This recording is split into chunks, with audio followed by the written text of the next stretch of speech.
Hey everyone, welcome back to The Explainer. Today we're diving into Lesson 2.1, Identifying Potential Donors. Look, if you're launching a business or a nonprofit, at some point you're going to need capital. Today is all about completely shifting your mindset.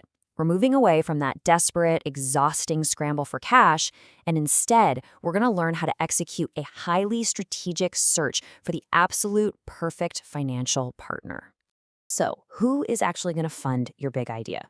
It's a heavy question, right? But we've got to stop thinking about fundraising like we're just out there begging for money. Instead, think of it as a critical matchmaking process. You have this brilliant vision, and somewhere out there, someone has the exact resources and the aligned interests to make that vision a reality. Your job isn't to convince everyone. Your job is to find the right someone. Okay, let's dive into this. Here's our strategic playbook for today. We'll start by unpacking the targeted outreach mindset, then run through 6 specific donor search strategies. After that, we'll talk about the true power of networking, review some awesome real-world campaigns, and finally, leave you with a concrete donor action plan you can use right away. Section 1, the targeted outreach mindset. Basically, it's time to stop the spray and pray. Before we even start hunting for specific names, we really have to completely rewire how we think about outreach. Blasting a generic pitch to 1,000 random wealthy people, yeah, that's just a one-way ticket to burnout. Targeted outreach is about strategically identifying folks who have both the capacity and the interest to back your project.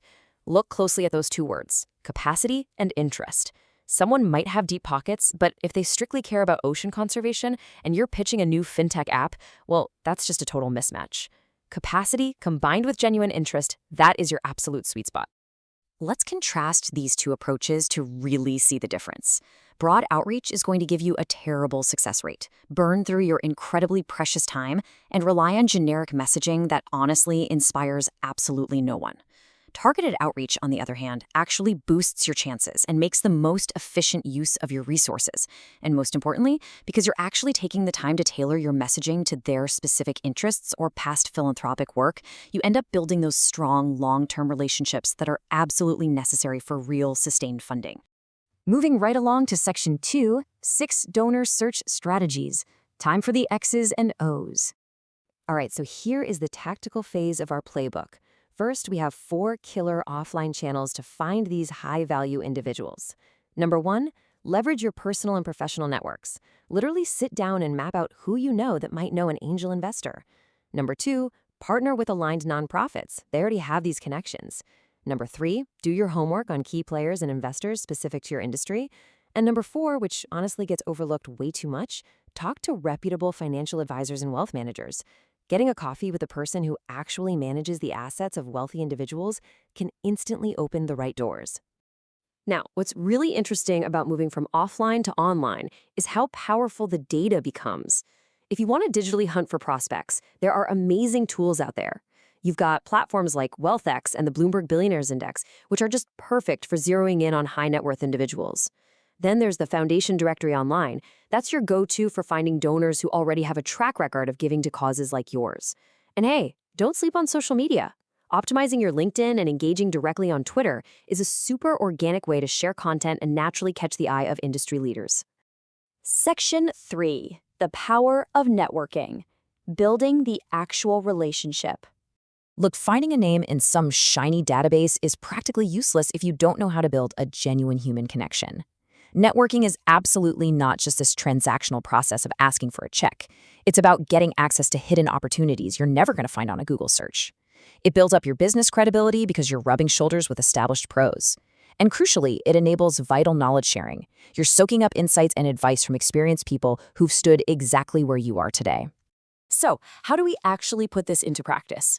Here are 4 concrete steps. Step 1, get out there, attend industry events, and actually follow up with the people you meet. Step 2, join professional associations and don't just lurk, actively jump into their workshops. Step 3, engage on social platforms like LinkedIn and industry forums. But Step 4 is where the magic really happens. Organize and host your own events. Putting on your own mixer or panel instantly positions you as a leader and naturally brings potential backers right to your front door. Let's roll the tape. Section 4, real-world campaign examples. Let's look at how the big players actually deploy these exact networking strategies. Take Elon Musk and Tesla. Musk didn't just sit in a room cold calling billionaires from a database. He leveraged his existing super tight connections within the tech industry. By leaning on his reputation and his network, he pulled in heavy hitters like Google's Larry Page and Sergey Brin. Honestly, that is the absolute peak of how personal connections can supercharge a fundraise. $10 million. That's a staggering number, right? That is what the Pebble smartwatch pulled in on Kickstarter. And the crazy thing? They bypassed traditional venture capitalists entirely. Instead, they brilliantly targeted tech enthusiasts and early adopters, mostly everyday, middle-income folks, along with a few high-net-worth investors sprinkled in. By dangling early access and exclusive rewards, they created this intense feeling of involvement that just perfectly matched their ideal donor profile. Now let's pivot and look at Charity Water. Their donor mix is incredibly diverse. They've got high-net-worth individuals, massive corporate sponsors, and your everyday supporters. So how in the world do they keep everyone engaged across that entire wealth spectrum? Total, radical transparency and amazing storytelling. They show you exactly where the money goes with super detailed reports and visual proof. And that level of honesty, it completely resonates whether you're tossing in $10 or writing a check for $10 million.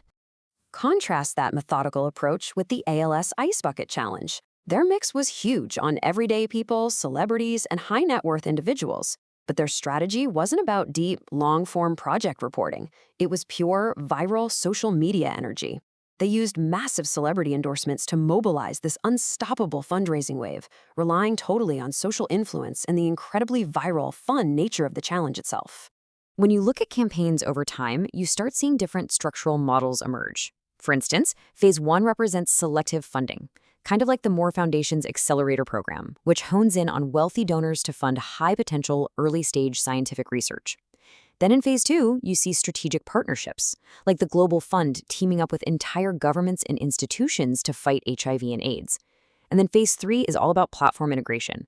A brilliant example here is Etsy's Make a Difference campaign, which seamlessly baked charitable giving right into the normal, everyday checkout process for its buyers and sellers. Let's move to the final piece and see how this all builds together. Section 5, your donor action plan. Yep, it's homework time. All right, it's time to actually put this playbook to work. Consider me your executive coach for a minute to make sure you start this targeted outreach correctly. Here is your 4-step donor research project. Step 1, clearly nail down the exact industry or cause related to your project.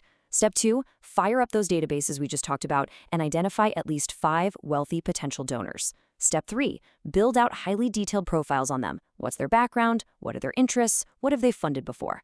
And Step 4, this is the crucial one. Justify exactly why they are the perfect match for you.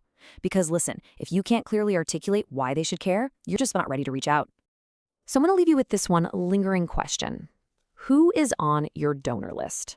The tools are literally right at your fingertips. These strategies, they're proven by the absolute biggest companies and charities on the planet. We've got to stop waiting around hoping money will just magically find us and start researching your ideal financial partners today. Until next time, keep learning, keep building, and go find your match.